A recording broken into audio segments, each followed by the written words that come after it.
Mate, I have got the best Christmas jumper ever, right? Although, like, I wore it to the family Christmas meal the other year, and people thought it was KFC, Colonel Saunders, but it ain't. It's actually Pablo Escobar. Everyone thought it was like the KFC person, and I was like, yeah, we'll just go with that. It's easier to explain. This is an absolute fucking belter.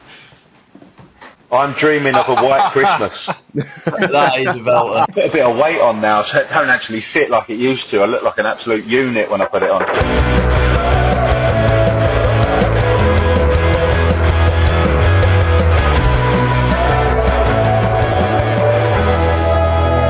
Welcome back, everybody.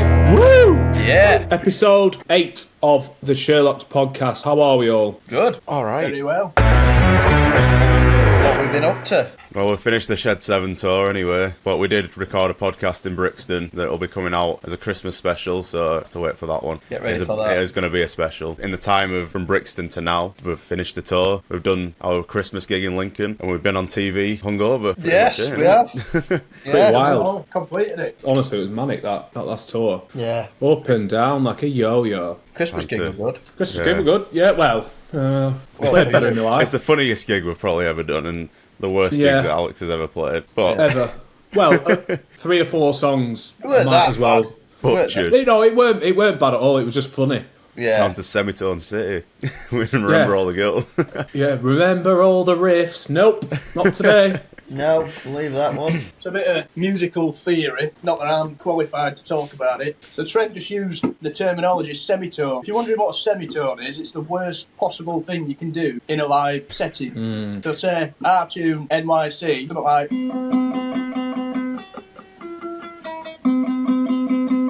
It's equivalent to Alex going like this.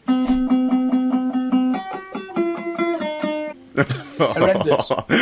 Yeah. And you literally did, and you held on the note as well. There's a video. No, it wasn't that. It was Remember All the Girls. And then... It was the do no no no no no.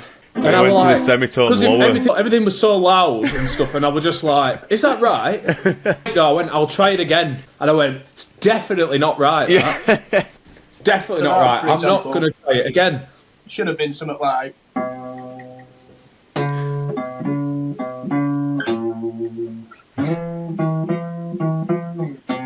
But what Alex were doing is... well, yeah, probably doing that. It sounded like that, yeah. I think it was that. It is what it is. Yeah. We're playing it live. We're playing it live. Somebody came up to you though and said that it sounded like we were in an arena, so Yeah. does it matter? No. Good night.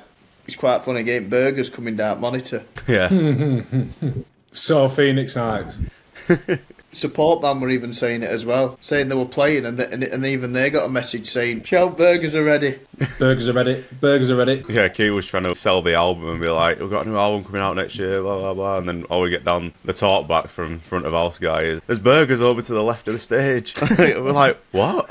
We're all like, It was so yeah, loud. never mind the album. We've got burgers over there selling burgers. The thing you were trying to be subtle with it at the beginning, so I'm mid talking about new album, thinking, I might as well plug it, and then you could just hear burgers, and I went, what? Looking at them, and then you could just hear him going burgers. I went, what are you saying? And he just like went burgers. I went, oh burgers. Like, which we're trying to just mid talking about album, and somebody's shouting burgers down that thing, but. As it happens, we did sell a lot of burgers after that, so... Sold out. Yeah, we sold out. We didn't even get any. No, Didn't eat all night. I didn't. I mean, Brixton, that were a good night and all. But Yeah. I mean, We'll save the videos for the Christmas special. it was crazy because their crew, Shed 7 and Shed 7, they were quite rapidly all getting very ill. Yeah. They were on a tour bus all together, and it just must have been horrific. I think every single one, bar Rick maybe and Paul, got ill. Good. Yeah, it was bad. I think the bass player was a bit worse for wear, weren't he? As far as the main band, I think he were Tom. yeah. You were being sick on stage, not actually on stage. That'd be weird, wouldn't it? Well, it technically was on the stage. Yeah, he were on the stage, but he were discreet. He were a professional with it, to be fair. I was just about to say the same thing. You wouldn't have even known if you didn't tell him, because he just played a blinder, didn't he? He must have just thought, I don't fancy this, like, but... There's nothing worse. I've had it myself a couple of times. In Germany.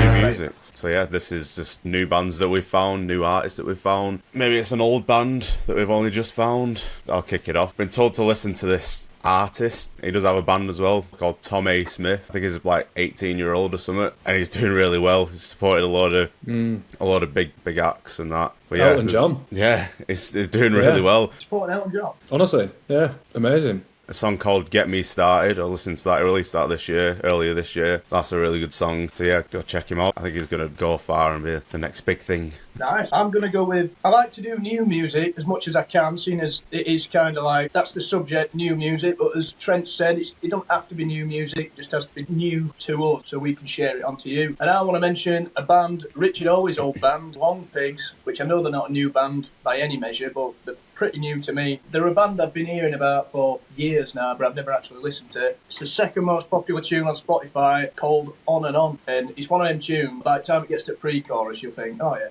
I've heard this before. That's a good tune. I'll go for a band called Camilla Rise. Supported us actually at his Christmas gig. They played down at our pub before. Yeah, they got a tune called Breakdown. But before I actually heard them, someone come up to me and said, oh, they sound a bit like Wonder Horse. And they're obviously kicking off a lot at the minute. So if you're into Wonder Horse or anything like that, check out Camilla Rise. New band. Top lads as well. Yeah, I'm going to go with an American band, a bit shoegazy, called Dive. I think they brought an album out this year. Someone recommended them to me like about 3-4 weeks ago. So I've had a listen. Brilliant. There's a song called Frog in Boiling Water. That's a mad one. It's a mad name, but yeah, sort of old school shoegazy. Current affairs. What's been happening? The Ukrainians have taken out a Russian general. Have you seen it in the news? No, I've not seen it. The I way haven't watched that news. I'll go and have a look. Go out and have a look. Honestly, the way that they get at each other is just absolutely mental. So they've planted, I think it was 300 grams of TNT in an electric scooter. In a scooter? Absolutely. What, like a moped? No, like, you know them little ones that we ride about on? Oh, Yeah, what are them? Yeah, so like they've put 300 grams of TNT either on it or in it, and then they've followed this guy around. This general, this? by the way, is Angus Young. a Russian. Not quite. This general's been accused of all sorts, like chemical warfare, which is like horrific. And he's been charged, but then I think the day after he's been charged, they've just taken him out. And another guy died as well, who he was with, blown him to smithereens. Bloody hell, fire. Doesn't sound too clever. But anything else on a lighter-hearted note? Prince Andrew will not attend pre-Christmas lunch. Don't know why that's breaking Why's that even really. news? Somebody's not having the dinner. He's probably going pizza out, isn't he? What, all day buffet? The whole day buffet, yeah. Man United won. Man United beat City. Bosh. We're having that in there. That is current affairs. Man City crumbling. Apple crumble. I've just seen an article pop up saying, breaking news 20 hours ago, Russia announces it has developed a cancer vaccine and it's free for all citizens. Not having it. That seems a bit of a mad one, that, doesn't it? No, I think I'd risk it. I'll be honest. I know. I'll go, I'm alright, thanks. Yeah. Next thing, foaming at the mouth. Led on a park bench. Not that I sit on many park benches, but sat in the beer garden like this. Right, everyone, this is the section where we tell you what's coming up. Obviously finished the tour with Shed 7, so looking forward to 2025 now. We've got a brand new album, haven't we, Alex? Certainly have. And look what's been delivered. Get out. Look at Look at these that. beauties. Oh, man. And Like Christmas morning for old Frody. We still ain't got ours yet, to be fair. You think I'm joking? I still ain't got a couple of copies of last album, mate. Honestly. I know, I sold it. Yeah, look unreal though. Especially that picture disc. Them picture discs will sell hard. Yeah, Look it's amazing, unreal. I actually think it's the best looking picture disc I've ever seen in my life. Show me a better one. Your disc on earth. Oh, yeah. It's so colourful. It is a piece of art, isn't it? Yeah. So yeah, we've got the new album coming out. We've got plenty of bundles on his website. Big thank you to every single person who's already pre-ordered the album or a bundle or bought a laminate on the Shed 7 tour. If you did get one of them, please remember to redeem it. It all helps. Yeah, and if you want to know how to redeem it, we've got a video on our socials. And if you're sat there and you're thinking, what the hell does redeem mean? It basically just means download it. Like a QR code, innit? Get your phone camera out, scan that QR code, follow the instructions. It's very easy, in fact. Very, very, very easy. If you don't redeem it, it won't count as a sale for us. And obviously we want it to count because it really helps us. Also, coming up, we're going on tour, aren't we, boys? Hey! Yeah. April and May, we are touring again. So April, we're doing the European leg. Off top of my head, we're going to France, we're going to Germany. Where else we going? Amsterdam. Belgium. Netherlands, yeah. Yeah, proper European talk. Buzzing for Belgium. that. Belgium, one of his favourite places, I'd say. When it gets to May, that's when we're doing the UK leg, which starts in Newcastle. It ends in Manchester at Albert Hall, which is, again, one of his favourite venues. We've got some very fond memories there. And a load of gigs in between. So check it out. See where the nearest city is to wherever you live. And come and see us on tour in May. It's going to be a lot of fun. Obviously, the new album will be out and we're going to be playing a lot of it. So we're super excited. We'll see you all in May. Right, everybody, we have got a special guest on this week. We caught up with him earlier on in the week, and he's actually called Ben Taylor, but AKA the Magic Mod. So here we go. How are we, Ben? I'm not bad. Yourself, lads? Yeah, we're not bad, mate. We're not bad. Are you allowed to swear, by it's the a way? pleasure. Yeah. All I that don't mean stuff, plenty to. of that. Sometimes it just comes out, mate. You know what I mean? Honestly, like I always say to myself, no swearing. Like, I did a show a couple of weeks ago down in Belfast, the biggest one I've done. I had my mum in the crowd. As soon as I walk out, I went, fuck me, this is big. I forgot my mum's in the crowd because she's all like, every time you swear, I'll donate a fiver to charity and all that. Listen, if that was the case, I'd be skint, I'm telling you. You've been gigging today, haven't you? Yeah, got in about an hour ago or so. I did a corporate gig. They're all right. I don't mind them because that's back to bases for me. Like that's sort of like your grassroots. Like when I first started doing it, going around in like the clubs and the bars and the restaurants and doing like the close-up magic. That's where it all began for me, close-up magic. So today's one was really nice. Just an hour. It's a bit of a mixture because some people, listen, you know, I'm not everyone's cup of tea, and I know that. I accepted that a long time ago. I don't go into a room and think I'm going to move mountains and everyone's going to throw themselves at my feet. But magic's not like that. Some people love it, some people really love it, some people hate it, and then some people just can't stand you and don't want to even look at you. Do you know what I mean? Yeah. But it's a weird one. I suppose because I've always liked magic, that I've never really looked at it from another point of view where I'm thinking, well, hold on, this is a bit weird, isn't it? But some people, I say to them, like, do you want to see a trick? And they're like, no, I don't like it. And then when you ask them, you're like, what don't you like about it? They're like, I just don't believe in it and all this. And I'm like, listen, half the people in the world still believe in Father Christmas, but it's, you know, it's like, just run with it. Let me show you a trick. Listen, even if I don't have to show you one, I'm still getting paid to be here, so I might as well do something, you know? I love it, personally. We've done a few gigs in the past where we've had magicians come backstage. Remember, you might know him actually, Ben. It's called Pete Heat. Yeah, Pete Heat. He's from down south, innit? He come backstage in London, didn't he, and showed us a few bits. No, I never heard of him. I'll check him out. What was it? Pete Heat? Yeah, it were good. It were like, obviously, when you've never seen a trick before in person, we just couldn't get his head around it. That's There were different, a few isn't where it? it was like proper, we just couldn't work it out. One of them where it's like, he's doing something like that with his hands, and then next minute, your card's in his mouth, and you're just thinking, you're so focused on his hands. He's obviously put it in his mouth at some point. You're thinking, how the hell's he done that? Because you're watching him all the time. But we had a few beers as well, so it was like, it blew his mind even more. Hey, He's mental, talking that. about blowing minds, Bran, I want to talk about them bed sheets you've got there, son. They are blinders. No to do with me, that. That is sensational. You have gone with the Christmas theme there, mate. Yeah. It's a real one! That's a good job, button. Oh, you've been done. I know, well, I said before, I'm not sure what you can see on my camera. I need to move a few bits and bobs out of the way, like... Well, start with that wardrobe in the background. Start moving stuff about. Did you do Brixton? No, we've never played Brixton. We're playing it on Saturday, yeah, with Shed 7, so first time we've ever been, so a good one. That is one of the best venues in the world, mate. Not even the UK, the world. Like that, Brixton Academy is just class. It's like, obviously we've been around for feels like forever. But never played that venue for some reason, so be a good one to tick off. Have you done it before? No, I've been backstage and done a few tricks. I think it was an Ocean Colour Scene gig, but love to play there one day. But listen, if the opportunity comes up, you know what I mean. But yeah, I don't even know if a magician's ever played there. It's one of them, isn't it? Like I thought I've done the Barrowlands, right? I've done a few like ones that I've always wanted to tick off. Barrowlands is one of them. Brixton Academy's one of them. But I've done, as I said, Barrowlands. Like that's just magical there, isn't it? We've never played it. Yeah, we hadn't had a chance to play that. That is one that's on his bucket list. It's weird, Barrowlands. I always thought it were bigger than what it actually is. I thought it were like 6,000-7,000, but it's nowhere near that, is it? It's like that's something like that, isn't it? At Yeah, I think it's 1,800, 2,000, something like that. It's mental though. There's so much. As I said, going through them doors and like looking at the stage when no one was there, mate. The history, and it's got on the wall. It's got like all the names of like the significant and the really big artists who have played there and all that. And it's like when Oasis played it. When the camera goes across the crowd, it does look pretty big. Timmy's still a decent size. Of course it is. Them crowds though in Glasgow, well, Scotland in general, are just another level, aren't they? They're absolute lunatics.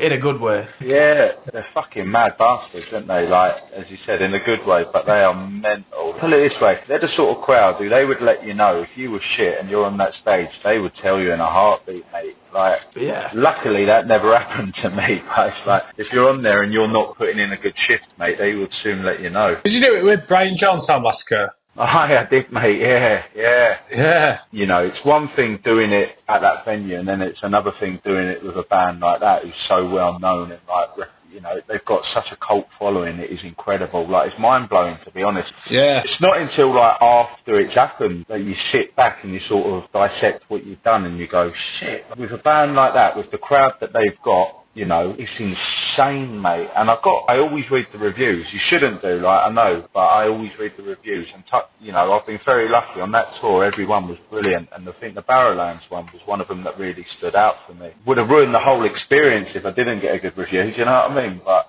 yeah, totally. You know, Brian Johnstown Massacre, you know, obviously what's happened with Jane's Addiction. Is there any similarities between, obviously, they had a bit of a bust-up, didn't they, on stage? It did, mate. It all went off I think they were in Australia, didn't they? And they had a big falling out on the stage.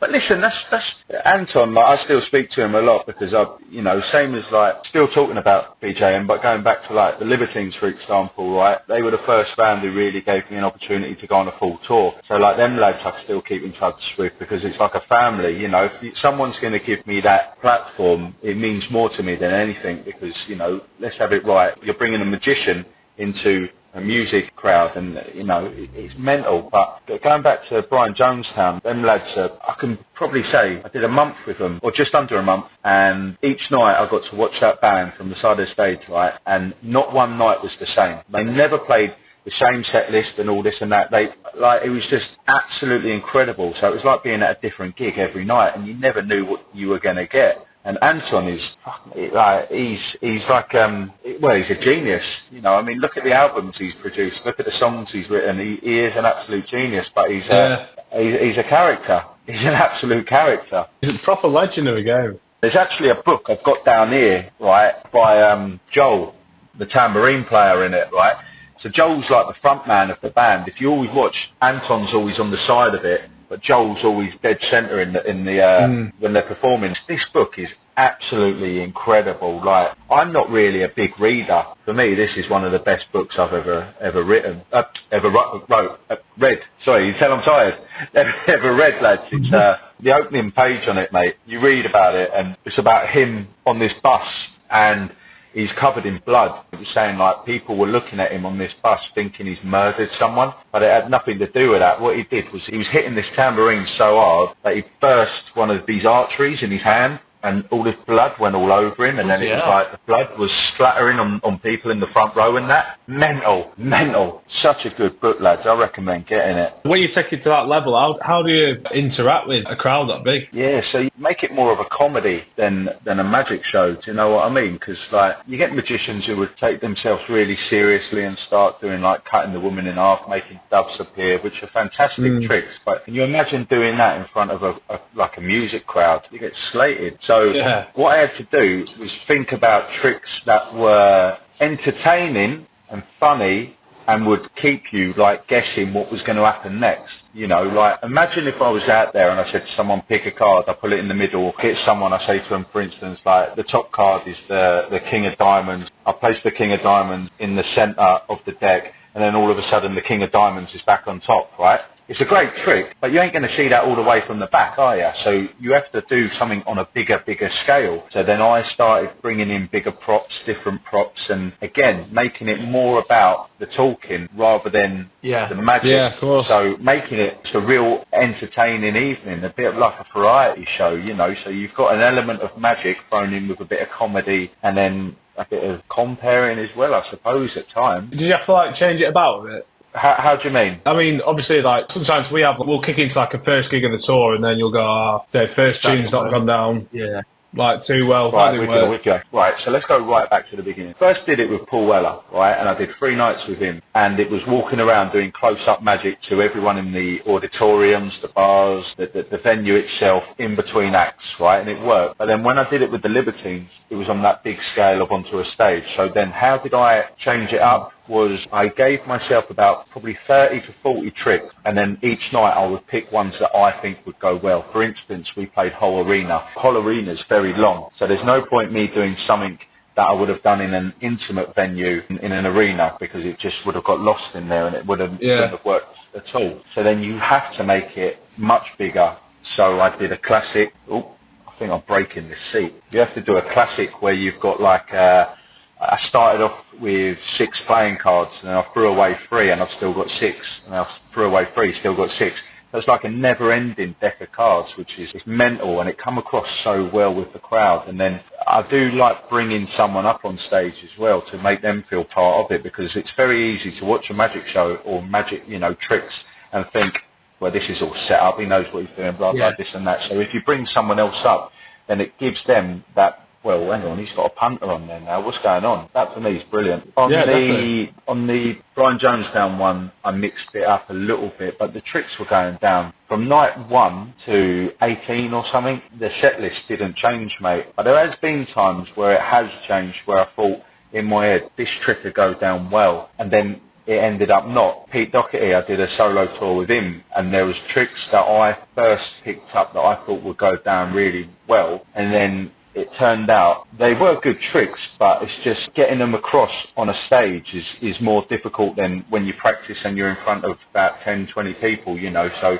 I did that. We did, first night was at, where was it? I've got the tour posters on the wall out there. I think it was Leeds in this university. And I thought the stage was really like quite high up, so the trick that I had just before I went to do it, I sort of didn't do it and pulled something else out of the bag, because I just thought this might not come across as well as it should. Do you know what I mean? Yeah, you see, well, that's something I've always wondered, like, how do you go from, you know, like Dynamo or something, like when he puts like a tour on, or I don't know if he has for a while, to be fair, but like I do an arena tour, but there's like big screens and stuff like that. Do you have the screens on like when you're in the academies, or is it just all like interact with crowd, close up, get someone on? Exactly. Yeah. Exactly that, mate. Exactly that. You know, to be fair, right, it is easier to do it with a screen, because you can imagine the cameras can zoom in straight on your hand. Yeah. Everyone can see. But what I don't like is if people are there to see you and then they're looking at a screen, then they're pretty much looking for their phone, aren't they? You know what I'm saying? Yeah, it's same with big gigs, to be fair. It's got to the point where when you are in arenas and stuff, or stadiums or outdoor gigs, you do... All people are looking. It's like, same it's like festival, even at Glastonbury, you see people, they're there, but they're just watching the screen rather than the act, if you know what I mean. 100%, and I think it loses a little bit of the sparkle as well. So, as I said, I mean, there are some shows. Big one I've got coming up in Belfast in January the 18th at the Limelight.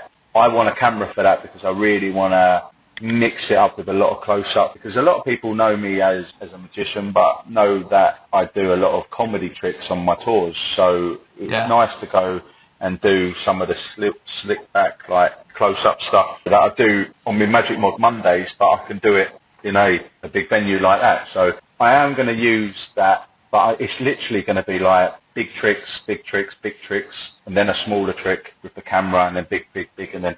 So I'll probably be using the camera about 5 times or so. You know, I try and smash out as many tricks as I can in 90 minutes. I do 45, breaking at 45. So I went and saw another magician. I counted how many tricks he did, and I think he did about 12 or 13 tricks in the space of like an hour and a half, right?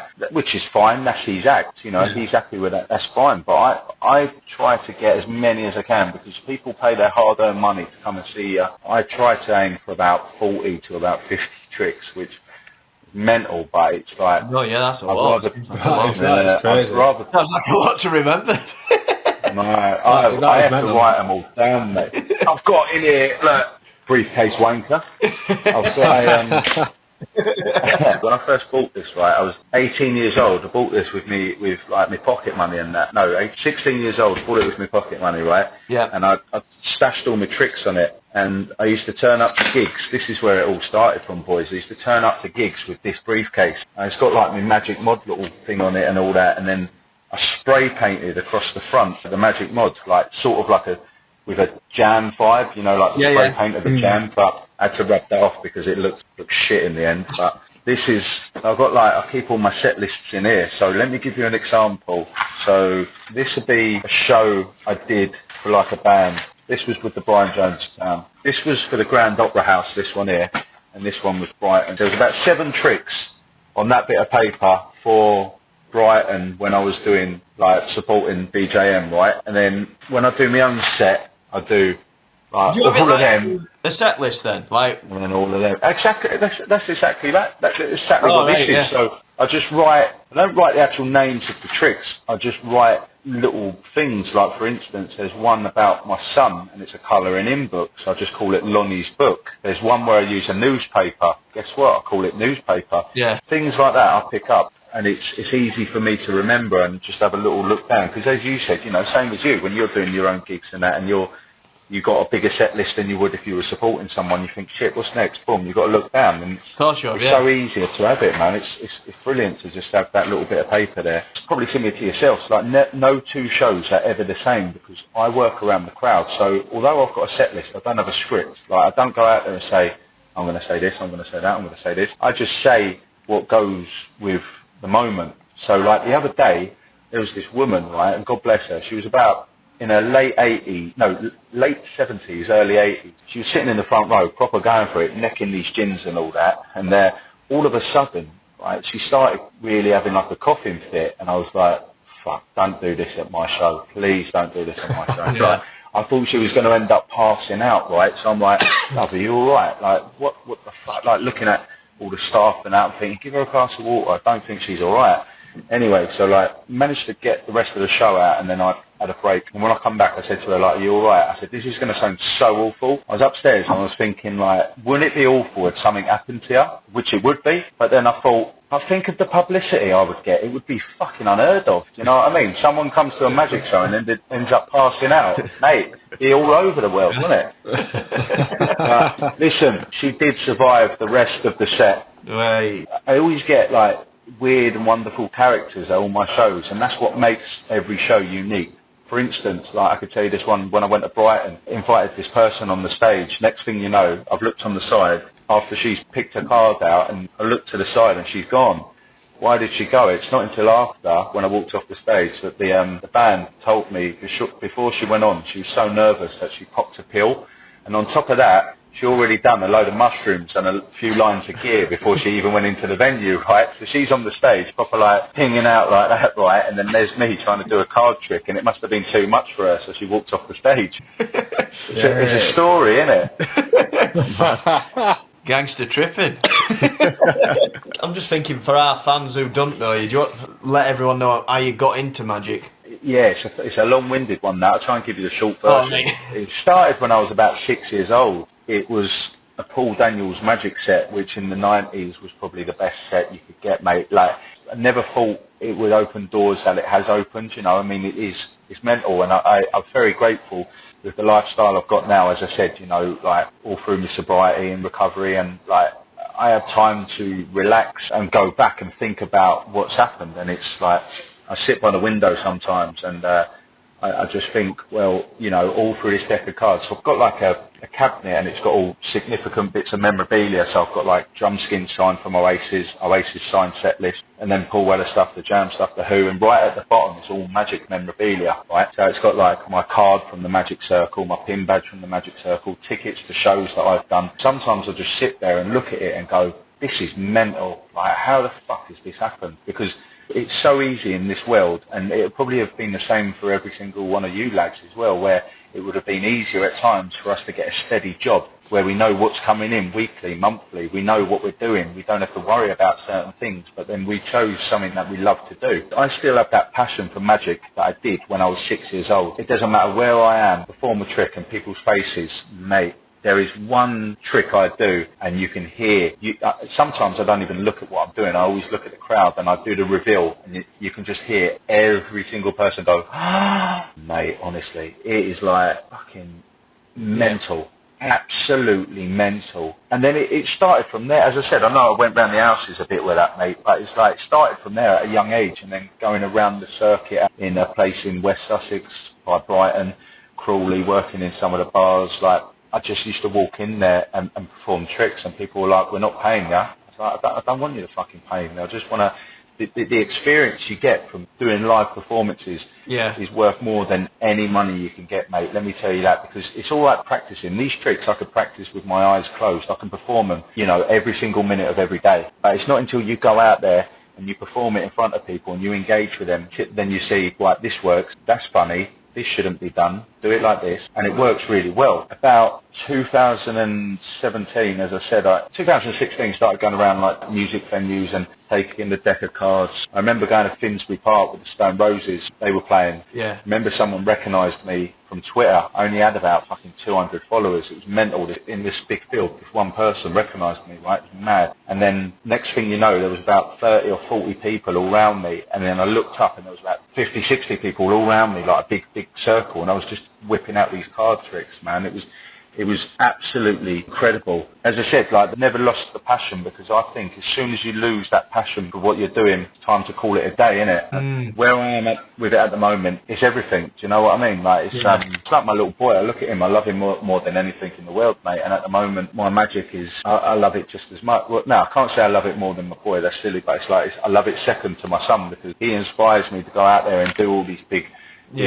shows and wonderful things, man. And like, the magic is something that just makes me relevant, because I think if I didn't do magic, no one would really give a fuck who I was, or no one would really give a shit about what I did or anything. Without going too deep, it's not, I don't mean it to be in a deep thing like that, but it's like, what else would I do? I've never really thought about it, because magic is all I've ever wanted to do. So I've been grateful that I haven't had to try and do something else. Now, along the way, when I first started out, I had all sorts of jobs. I was doing landscape gardening, I was working in the airports, I was doing delivery driving. I remember once I delivered to this bloke, and this geezer said, mate, you look like this geezer who was on Soccer AM a few weeks ago. His name was like the Magic Mod.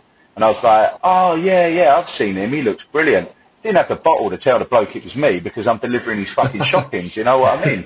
But you've got to do these things. Like, the other day as well, like the other day in Belfast, I did this show. This geezer went up to me and went, do you base your appearance on this magician who runs around Belfast? He calls himself the Magic Mod. And you look a bit like him and that. I don't think he's got your tattoos though. And I'm thinking, are you fucking with me? Like, I don't know if you're taking I don't know if he's joking. Yeah. So I'm like, oh, he's good, isn't he? The geezer actually said, yeah, he's a little bit better than you. And I'm thinking, it is me. He went, no, it's not. And I had to pull out a business card and show him. And he was like, oh, it is you. And I was like, mental. How did you, like, there ain't two people who look like me going around with a deck of fucking cards and a Parker, is there? Thank God. I've always wondered this. You know, like, we always obviously have like band rehearsals, and obviously you practice, but do you have to practice the same tricks? Do you practice every day? Do you practice the same tricks just to keep on top? I've got a deck of cards in my hand now, right? And I'll be talking to you and I'll be shuffling the cards and I'll be doing all sorts of moves just to keep the dexterity and my hands familiar with a deck of cards, you know. Like, I've got to a point now where I can lift up a deck of cards and I can tell you there's about 8 cards there. 1, 2, 3, 4, 5, 6, 7, 8. Yeah. You know what I mean? That's just by picking them up. Because I've had cards in my hand all the time. Now, sometimes I'm not always going to get it right. Like, that's about 25. You know, I'm not going to bore you and count them. Yeah. Well, actually, yeah, I am actually. So I'm interested. 1, 2, 3, 4, 5, 6, 7, 8, 9, 10, 11, 12, 13, 14, 15, 16, 17, 18, 19, 20, 21, 22, 23, 24. One out. Yeah. One out. But to be fair, I should have Not just bad. said 25 and You fucking should have left it done. as that. But Couldn't see your hands. listen, I'm only human. 100%. So, listen, there's a few things that are good for my hands, mate, and shuffling my deck is one of them. I know what you mean by rehearsing and that. So I do, like, I'm working on this new trick at the moment, and it's based around, like, similar to, like, gambling. There's some moves in it that are really, like, fucking mad, you know, like, you got to, like, get your hands in all different places that you've never put your hands before, do you know what I mean? You know what I mean, boys, eh? Sounds like Friday. Saturday night behind the kebab station and all that, eh? But it's like Trent. Whoa. But it's like, you've got to practice all these, you know, same as you, you know, if I didn't practice, my practice is I will pick up a deck of cards just for the day. This magician gave me some great advice. He actually said, if you were to do 10 minutes practice a day, then that's all you need. He said, because sometimes you can really over-practice a trick. And there's this trick that I was learning, and he was giving me the guidance to help me out with it. And he's like, you're doing it too many times. So I was practicing this trick for a long, long time. And it got to the point where I was overdoing it. So Yeah. what should have been simple, I was giving it like a real overkill, and it didn't come across as well as it should. No, sorry, it did come across as well as it should at the end, but it was just I was making it look harder than it should have been. But then that's like with anything when you're starting something, you know, and you're trying and you're practicing, and then you really want to do it, so you practice more, and then the more you do practice, you sort of go over the top a bit, don't you? Yeah, it's like sometimes we'll be playing live and like you'll be really comfortable, and then you'll think of a guitar riff or something way ahead. Well, I do, and you'll overthink it, and you'll be going, "How's that go? How's that go? Oh, it's No, I'm same. I'm same. semitone up there." And then you'll mess it up. Yeah, I'm saying certain tunes or whatever, because we've been playing them that long. If I think about what I'm playing, I'll mess up, or it becomes more thingy. Whereas if I don't think about it, like Chasing Shadows, we've been playing that for like over 10 years now, so it's just like muscle memory. I don't even have to think about one thing, it's just clicking and then that's it. Don't even have. That's it. Is that same with some tricks for you, or do you have to? Yeah, oh mate, 100%. As you said, muscle memory. That as soon as you get to a certain point in the set, you know. As I say, I could you just know you. Yeah, I could shut my eyes and I could do it, mate, because I know what's coming up and I know what's there and I know where I need to be, what I need to do. If you can hear my little boy in the background, he's a little bit hyper, so sorry about that. I think he's calling me, but he's it does get to that point where, you say, your instincts just take over and you know exactly what you're doing, lads, which is a lovely thing to have, because that means that we've crafted that. That hasn't just come overnight. That's come from years and years of practice, you know, so you've had to put yourself through all the hard work and the blood, sweat, the tears, whatever, just for example, to then get to that point where you could do it with your eyes closed and you know how to do it and you think, I've got this bit in the bag now, I've just smashed out 40 tricks or 40 songs already, and now we can relax because I know what's happening now. It's similar, but on a different scale, isn't it? Yeah, it literally is that. You get to a point where you just think you can enjoy it because you're comfortable, and it's just like exactly that. And then you're just like, yeah, sweet. Now just take it all in, can't you? Totally. There's tricks I do in the first half of the set that I worry about them because some of them are new. I always like to throw, like on this tour that I've just done, started off in Spain and then all around the UK. There was tricks that was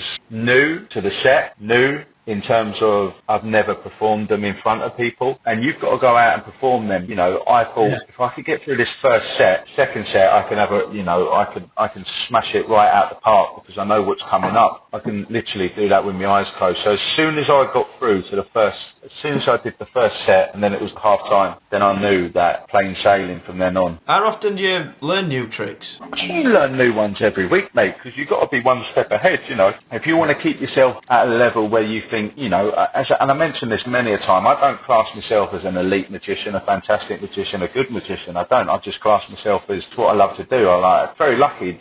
As I said, you know, the Magic Circle, I think there's less than 2,000 members, and I'm one of them. So if you were to count how many magicians there are in the whole world, I can tell you now there's many, many more than 2,000. Right? There's probably millions of magicians in the world, believe it or not. There's so many people out there. You've only got to look at, mate, sometimes when I'm bored and I'm fucking on the toilet, right, you go on TikTok, right, and you see like all these people, they're doing live magic, right, live, like on TikTok, mate, it's fucking shambolic, right? It is giving magicians a bad name. I'm telling you, I have seen some absolute muppets on it, right? But I tend not to like, you know, you can like screen on it and then it's like, you're not live in it. You're not like sitting, it doesn't come up and say like, oh, the magic mod's watching you or shit like that. I just watch it for a bit and then I can't, it's just cringe. Like, there's this one guy, right, and I'll never forget it. He did this trick and then he went, oh, well, I'm just going to let you go now because I didn't really get the reaction I wanted. I'm sort of like saying, stick me live and I'll tell you why you didn't get the reaction, right? For starters, he asked this woman if she would like to see a trick, right? She never asked him to see a trick. He asked her. So already, it's down to you, you know, it's a luxury. It's up to them. I always got told, you know, when you go to do corporate magic, never think that the people should watch a trick. And if people, for instance, you're in a circle of 10 people and you start performing and then 3 walk off or 5 walk off, that's just is what it is. They're not there to see you. They're there to enjoy their night. So the fact that he started digging her out and then like when after the trick, he literally just like went, oh no, and he clicked her off, right? And then he started moaning about it. And I was like, mate,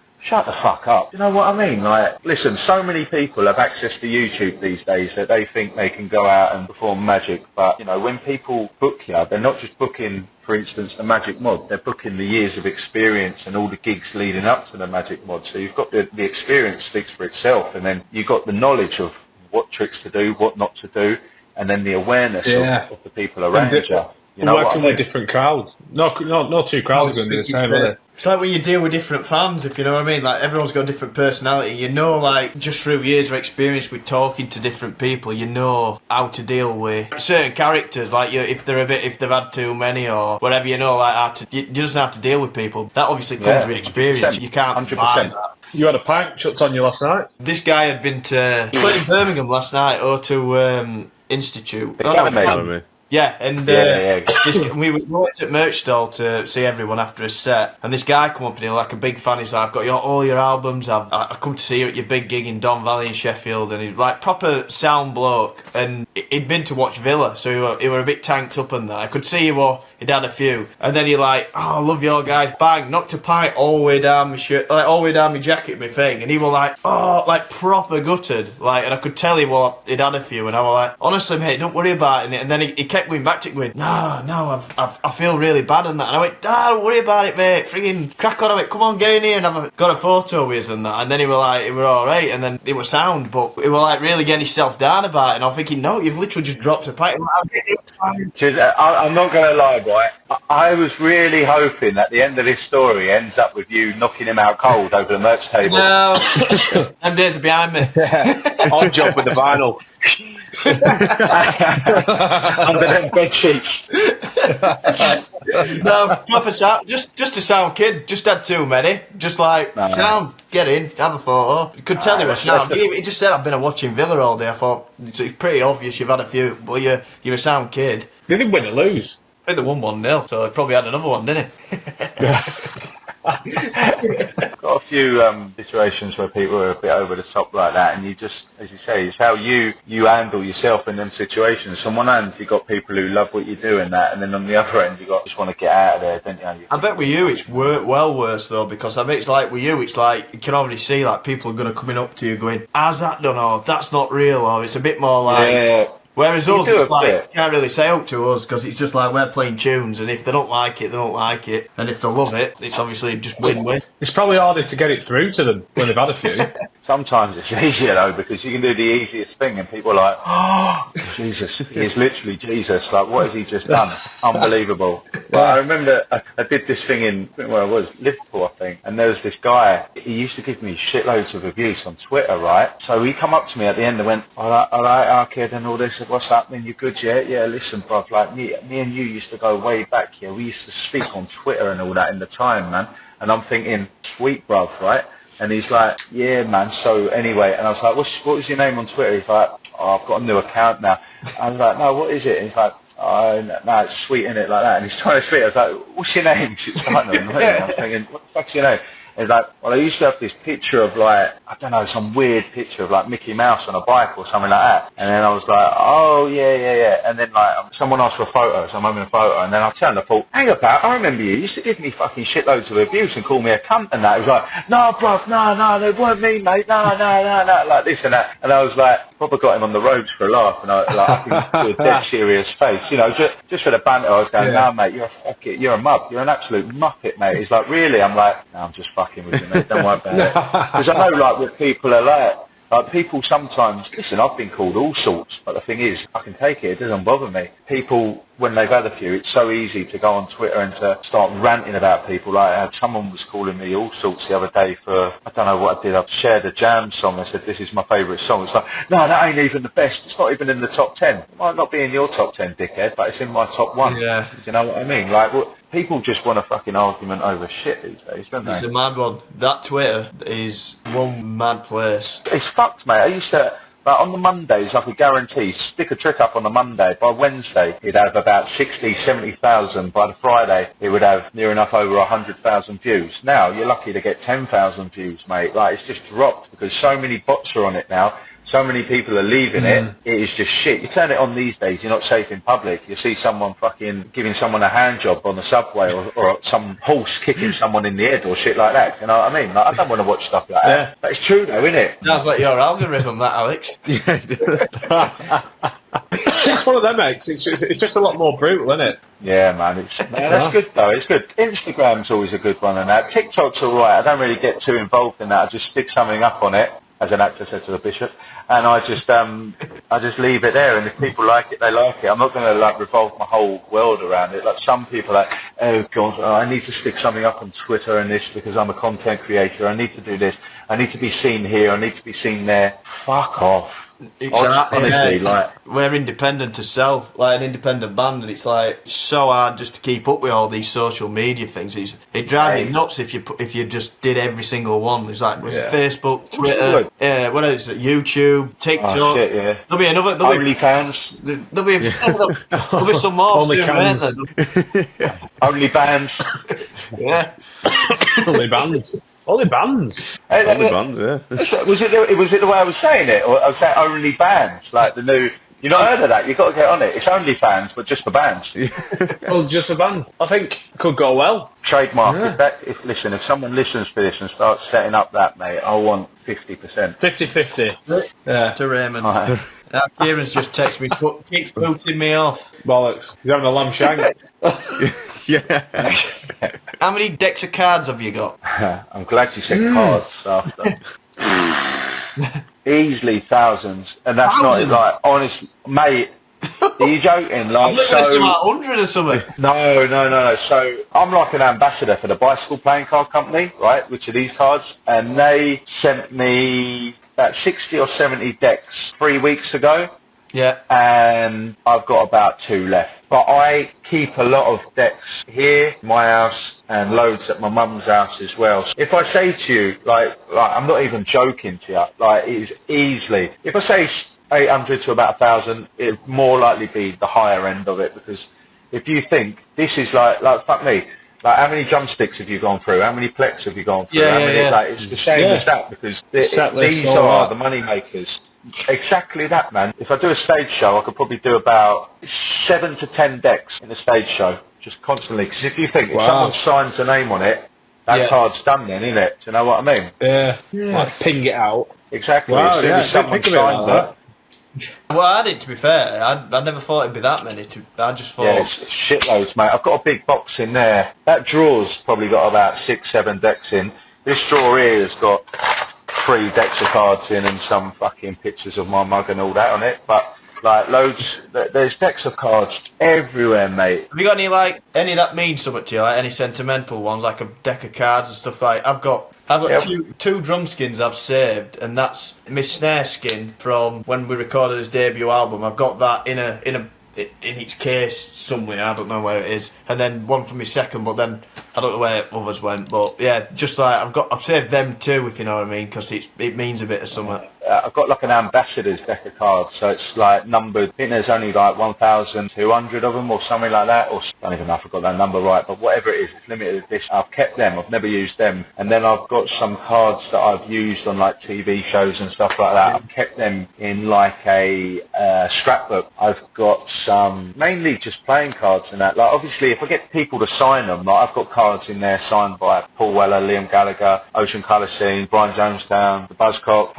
Peter Hook the other day from Joy Division. Like, did a trick on him and got a playing card signed by him. It's mental, man. Blue Tones the other week as well. Obviously the Libertines a couple of weeks ago as well. As soon as you get someone to sign a card, mate, that's it. And you know, memorabilia as well as a memory. Of course it is, yeah. Too right. Some legends there. Yeah, definitely. Well, it's been a bit all over the place. Kieran's They're the not been best in ones, for it, mate. but we got there anyway. Enjoyed it, yeah. No, Yeah, it's nice been one, good. Ben. Thank you. Yeah, thank Yeah, you for listen, joining us. lads. Really appreciate Look after, the time out. you're more than welcome. Look after yourselves and enjoy Brixton, won't you? Have a lovely Christmas if I don't speak to you all before, Yeah. alright? You too. You too, Yeah, mate. nice. All right. Nice Have one. a good Take one. it easy. See you later, lads. Right, everybody, that has been our chat with Ben Taylor, aka The Magic Mod. We hope you've enjoyed it and you've learned a little bit more about Ben and what he does and how he got where he is. Don't forget to like, share, and subscribe, and we'll see you all next week for the Christmas special. Do not miss this one. Bye.